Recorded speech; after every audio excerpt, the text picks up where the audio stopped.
Physics का revision कैसे करें?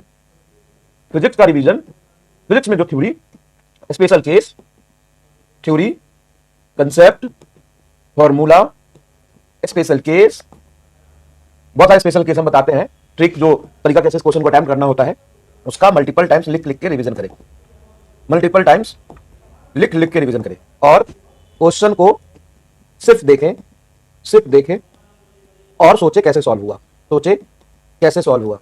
नहीं समझ आया तो सॉल्यूशन देख ले, है ना, और सॉल्यूशन में फॉर्मूला कौन सा यूज हुआ वो देख ले, फॉर्मूला कौन सा यूज हुआ वो देख ले। स्टेप और कैलकुलेशन बार बार रिवीजन करने की जरूरत नहीं है। स्टेप और रिवीजन कैलकुलेशन 4/3, 6/8, 2 का होल स्क्वायर, इसको रिवीजन करने की जरूरत नहीं है। रिवीजन में टाइम बहुत लगता है, लग ही नहीं सकता टाइम, आप गलत तरीके से रिवीजन करते हैं, गलत तरीके से करते हैं। आपको क्या करना है, अगर आपको जैसे लॉज ऑफ मोशन का रिवीजन करना है तो लॉज ऑफ मोशन खोलना है।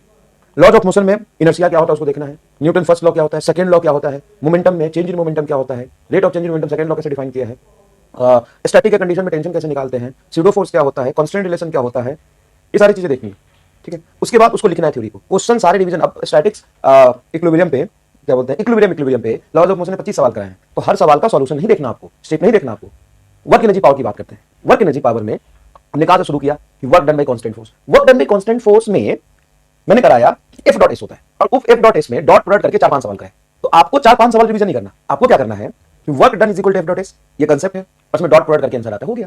अब वर्क किन किन बातों पर डिपेंड करता है, फ्रेम पे डिपेंड करता है, किस किस चीजों पर डिपेंड करता है, पॉजिटिव वर्क का मतलब, नेगेटिव वर्क का क्या मतलब, तो रिवाइज करिए। फिर 6-7 सवाल है उसको स्किप करिए, वो तो डॉट प्रोडक्ट करना है, आई डॉट आई 1 होता है, आई डॉट जे 0 होता है, ये बार बार थोड़ी ना रिवीजन करेंगे बेटा। फिर काइनेटिक एनर्जी पे जाइए, काइनेटिक एनर्जी मोमेंटम का रिलेशन, उसके change in percentage change in kinetic energy, percentage change in momentum है, वो कैसे सॉल्व होगा, वो कांसेप्ट क्या है वो देख लीजिए।